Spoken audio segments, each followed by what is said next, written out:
On this week's episode of A Drier Dose of Disney, Jared shares his rope drop strategy to do both Universal parks in the same day in Orlando.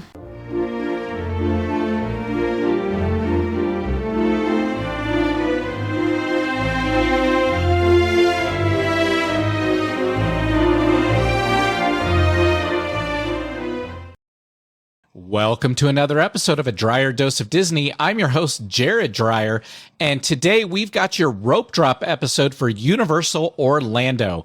And this is one that I know a lot of people have been asking about because we talk about in our other episodes how we can do both parks in the same day. This is the one time out of all of the Disney and Universal parks that I would recommend getting a park-to-park ticket, aka a park hopper type ticket, where you can go between the two parks because you can totally do both of these parks together in one day. Now, of course, if you've got more time to spend at Universal where you can do a couple days, the cost of doing a 2-day ticket is very close to the cost of doing a single park-to-park ticket. So I would recommend get a 2-day ticket, spend 1 day in each of the parks, really explore them, try all the different foods and ride all the different rides. But if you wanted to blitz through and get both parks done in 1 day because you're spending so much time over at Disney, you can totally do that. So we're going to talk you through what does that look like. Now, one of our disclosures right out of the gates is there's a lot of ways to do rope drop strategies at all the parks, and not any of them is better than the others, really, with the exception of we're going to give you an example of how to save some time at the parks and how to do it a little bit quicker. So that'll help, but you can really go through and do these in any order that you like. Just be warned that some of the rides are very long queues over at Universal, and you could be spending quite a bit of time over there. And we've seen the crowd levels just be a little bit higher at Universal than we do at Disney. They don't cap them the same way. They're welcoming everyone that they can. They do eventually reach capacity, but that typically only happens during the summer or during the Christmas holiday.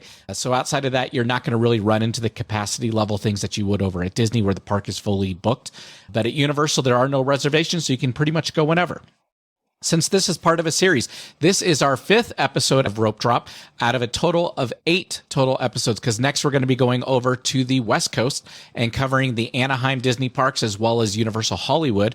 So we do ask, please subscribe wherever you're listening to us. So if you're on a podcast, just click that subscribe button, or if you're over on YouTube where you're watching us on video, click subscribe there as well. And the content will be delivered to you every single Tuesday when we drop our next episodes. And if you're watching us on video, you get to see my extra cool shirt today, my 1.21 gigawatt shirts that I got from Universal, and I absolutely love this shirt, so it's one of my favorites to wear whenever I'm talking about Universal.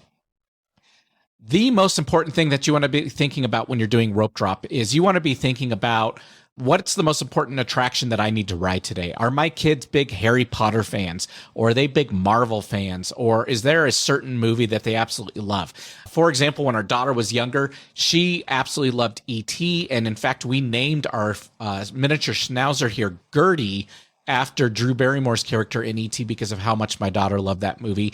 And we watched it all the time. So when we were taking her when she was younger, we, of course, went to E.T. the ride and made sure we rode that a couple times during the day because it was one of her most favorite things. And she was younger. She was little, so she didn't get the chance to ride all the bigger rides. If you have little kids, I do recommend go listen to our child swap episode, which is already live because we recorded it and published it before this one. The child swap at Universal is a key element, especially if you have little kids. There are a lot of really big, cool rides at Universal that the little kids can't always ride, but Universal does child swap better. So we definitely encourage you to go check that out. And then through that episode, child swap, single riders, because we're going to spend a lot of time talking about single riders today, and our rope drop episode. If you found a way to save some time, save some money, and you thought, man, that helped me out a lot, please support us over at Patreon. You can go check us out there at A Drier Dose of Disney, and you can either become a subscriber, which will give you access to our Butterbeer episode, and we are going to be talking Butterbeer today since we're at Universal, or our How to Go to Disney for Almost Free episode. Those are available to our subscribers. But if you don't want to subscribe, that's okay. If you can just throw us a couple dollars here or there, that will help keep this podcast going. So when you're thinking about your strategy, we just talked about if you have a must ride, think about going after that. Outside of that, I do want to say that this method that I'm going to give you today, there's only one method. It has been tested time and time again. In fact, this is what we do regularly when we go to Universal. And our season passes at Universal in Orlando are good any day of the year. And our Disney passes, if you've heard us talk about those, are the Pixie Pass, which are only good Mondays through Fridays and in off seasons. So when we're out in Orlando and it's the weekend, we're going to Universal. And the weekends are the busiest time. So trust me when I say we do Universal a lot. In fact, we do those parks as much as we do the combined 4 parks of Disney. And we are usually going on the weekends where it's busier. So this strategy will work for you. If you are a resort guest at Universal, you are going to get into the park early during the summer hours. So we encourage you to use that time there, because that's going to be time with fewer people in the park. Obviously, you're going to be able to knock out quite a few of the bigger rides, but your strategy is going to be exactly the same as what I'm going to share with you guys today for the rest of the park and the rest of the guests that are going in there. So you always want to make sure at Universal, arrive early, have plenty of time to get through parking, get through security, and getting into the park. You do have to walk quite a ways from the parking garage to get all the way to the 2 parks, because you're going to go all the way through City Walk. And we're going to tell you, as you go through City Walk, you're going to want to go to the left and go towards Islands of Adventure, because that's where you're going to start your day. There was a time when we did start the day briefly over at Universal Studios and went to the right, and that was right when Escape from Gringotts opened. However, with the newest rides that are over at Universal, which include Hagrid's Motorbike and the Velocicoaster, you are going to want to go to Islands of Adventure first now. That's going to be the strategy today, is go to Islands of Adventure. When you go into Islands of Adventure, you're going to immediately want to go in and go to the right and go through the Dr. Seuss land. And that's where Rope Drop's going to be. So they're going to take you through most of Dr. Seuss land. You're going to get towards the back of it, and they're going to have you stop there if you're a regular guest and you're not staying on resort. When you're going in there, there are 2 paths. You can either go through the main Dr. Seuss land, or you can immediately cut to the left and go to the left of the Green Eggs and Ham Shack and get around by the waterfront over there and get closer to the rope. That's the side we usually go to. It is in the sun, so do know that it's going to be hot. It's going to be sunny, especially if it's in the summer months. If it's later in the year or during the early spring, it may be a little bit overcast, or it may be a little bit more pleasant. But during the summer, you're going to be out in the hot, and you're going to be in the sun waiting for Rope Drop to happen. Once Rope Drop happens, it is a mad dash for Hagrid's Motorbike. That is where everybody's going to go. That is one of the longest queues. That ride also has a tendency to break down. As you've heard from our other Rope Drop episodes, we talk a lot about, if you're in Florida, you want to try to avoid the sun and you want to avoid the rain. And that's a key reason to go to Hagrid's Motorbike first. Is it is an outdoor coaster, and as soon as the rain comes in the afternoon, you are going to start losing the ability to ride that. So we definitely say you do want to follow the crowd, go after Hagrid's Motorbike. Now, the regular queue, you have the traditional queue that everyone's going to go into, and they are going to advertise really long wait times. Know that the longest we've ever waited is 2 hours, 120 minutes. They're going to tell you it's 240 minutes. It's not going to be that long. They're just trying to keep people out of the queue. But we are going to give you a tip, and that is skip the regular queue. So when you're going through the Lost Island, or the Lost Continent, which is the Atlantis area that we like to call it, or where the Mythos restaurant is, that's where they're going to start queuing you into Hagrid's Motorbike. Our recommendation is going to be to skip that. Don't go with everyone else and follow the main queue. Now, if you've got a large group or you want to keep the family together on that ride, then go ahead and do that. Just know you're going to be waiting longer. Our tip is to go right around that, go right into the Hogsmeade area, and you're going to go past the train, because that's right where the lockers are. And there are a group of cast members there that are letting people into the queue. And you're going to let them know you are going on single rider. You don't want to wait in that huge long line just to get up there, just to get into the single rider queue. Skip that huge long line, go up there, tell them you want to ride single rider. They should open that up and let you in. Now, of course, if you've got bags and things with you, they are going to force you to go to the lockers first. We recommend always have someone in your group who doesn't want to ride. That's the easiest way. My wife does not like all these rides, so she'll take our bag and hold that for a little bit, or keep things as minimal as possible so that you don't need to worry about it. Now, on Hagrid's Motorbike, you are not going through metal detectors, so if you have your cell phone or just a couple things, you can keep those in your pocket. I would recommend, if you have zipper pockets or a fanny pack or something like that, you do utilize that, though they may make you put the fanny pack into the lockers. But if you're able to get past without going into the lockers, go into that single rider queue. You're going to walk right into the backside of that entrance area. And once you get in there, you're going to go down a flight of stairs, and basically you're going to walk straight towards the ride there. And if you are down the flight of stairs, your wait time should be less than 20 minutes once you get in there. Do know that this ride has a tendency, because it is a two-seater coaster, and we do talk about it in our single rider episode. You are going to wait a little bit longer for this one than some of the other ones in single rider, but your wait should be much, much quicker than if you waited in the entire queue. So we do recommend do that. Once you're done with Hagrid's Motorbike, that's a fun ride. It's a great ride. Like I said, it breaks down a lot, so you do want to get that done first. Once you're done, we're going to encourage you, walk straight across the bridge and go into the Velocicoaster. It's not too far away. You're going to be able to double back here in just a little bit and finish the rest of the Hogwarts area.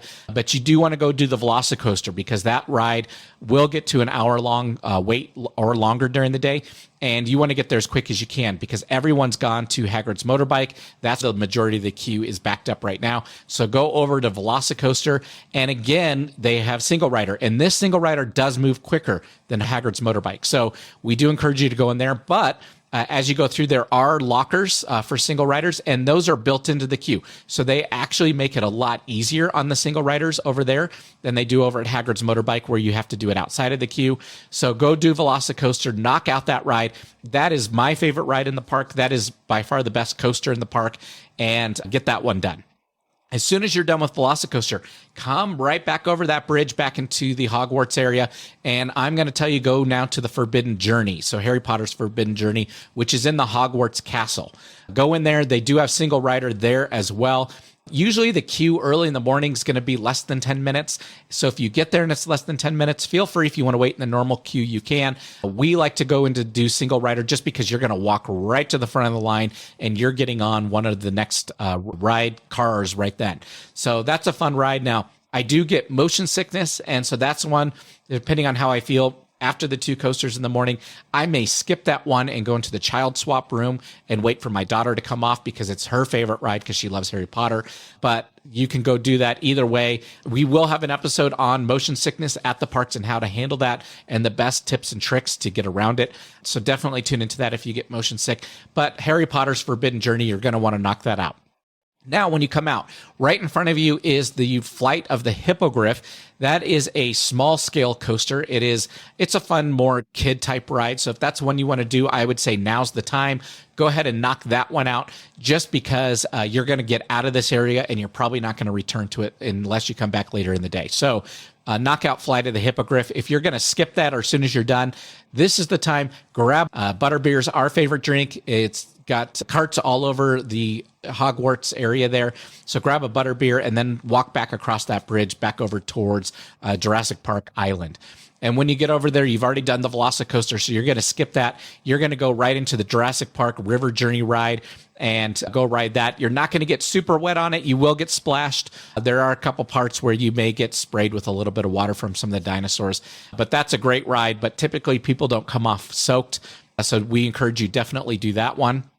As you come off the Jurassic Park ride, and now's a great time to head over to Kong Skull Island. It's right next to it. This ride queue does go through quite a bit of a dark cave. There are some more intense statues in there where it's a little bit more scary. So if you got little kids, feel free. If you want, you can skip that. When you get on the ride, it is a mixed 3D adventure, live adventure. And in the 3D parts, of course, you've got some bugs, you've got some spiders, you've got the dinosaurs fighting King Kong, but it's a fun ride if you want to do that as well. The queue, because the cars hold so many, does move fairly quickly, but typically early in the day, the line's not terribly long. But by mid-afternoon, it's going to go up to 60 minutes. And I would say at that point, it's definitely not worth it. So skip it if it's long. But if you can get in and it's 20 minutes or so because you're ahead of the crowd, then go ahead and do that. Once you're done with Kong Skull Island, we always skip the pterodactyl ride because it only seats 2 people. It takes forever to get on. The loading and unloading is ridiculous. And I think they only have 3 or 4 cars that go around. So we always skip that one. My wife and daughter did it once and it took well over an hour. And they said it wasn't worth it. So we then go over into Cartoon Island, which is where Popeye, his rides are the Dudley Do-Right, Ripsaw Falls are the Pluto's Bilge Barge. You are going to get wet on those rides. And these are the rides in the park where you come off drenched, absolutely soaked. So if you do not want to get wet, then I would say skip those and keep going and just walk through there. Usually We don't enjoy getting wet, so we'll skip them. There was one day where it was sprinkling out. We had our ponchos out. I was in flip-flops already. So if you're curious about rain in Florida and how to handle it, go back to our top 10 things to bring with you to the parks, because we do talk through all that. But I had the poncho on, I had the flip-flops on, and the kids were talking about it. And we said, hey, we're already getting wet. Let's go ride it. And so we did Dudley Do Right's Ripsaw Falls, which was a really fun ride. But we wore ponchos and we had flip-flops on. We got so wet, it was ridiculous, but having the ponchos helped. One kid had shoes on and their shoes were wet the rest of the day. So keep that in mind. You don't want to walk around in wet shoes in Orlando. Your feet will get all soggy and wrinkled, and it's not any fun. We recommend bring flip-flops with you so you can swap out. But once you're done with the Cartoon Island, you are now going to move into Marvel Island, and there are 3 rides here. You've got Spider-Man, Doctor Doom's Freefall, and you've got the Hulk Coaster, which is my second favorite ride at the park. All 3 of these rides have single rider. So you're going to go single rider on all 3. Do not wait in any of the normal queues. They are too long. The ride load and unload takes too long. Our family went on 4th of July with another group, and when we were out there over 4th of July, the wait time for Spider-Man was about 45 minutes. They went into single rider. I told them, go do single rider. And because, again, motion sickness, I feel that a little bit. The Spider-Man ride and the Transformers ride do get me a little bit more than some of the others, as does the Harry Potter Forbidden Journey ride. It makes me feel a little ill. So I skipped that one. And I waited. I held all the bags for this one because my wife wanted to go ride it with their family. And when they went in, she texted me immediately and said, we're getting on. And within 5 minutes, everybody was coming off. I met them all in the store. So a 45-minute wait time only took them 5 minutes because they did single rider. So that's why we advertise, do single rider. It's going to make your waits a lot quicker. You're going to get through the ride. And though you may be in different cars, the experience is going to be the same, and you're not sitting there talking during the ride anyway. So do single rider.